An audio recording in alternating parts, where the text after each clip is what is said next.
Leo saa 6 mchana kwa masaa ya Afrika Mashariki inatarajiwa kufanyika kikao cha Baraza la Umoja wa Mataifa la Usalama, ambapo itakuwa mkutano huo unahusu kupigia kura juu ya hatari ya kuzuiwa kwa mlango wa Hormuz, ambao huu mlango ikumbuka kwamba umezuiwa na Iran.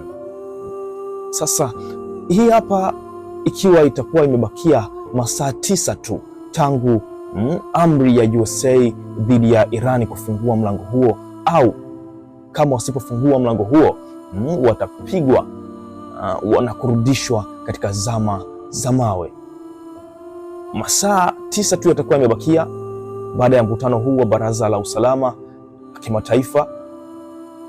Wewe maoni yako ni nini juu ya mkutano huu? Je, huu mkutano unaweza kutoka na suluhisho juu ya vita hii au juu ya mlango ule bahari ambao unaleta tafrani duniani, au watashindwa tena?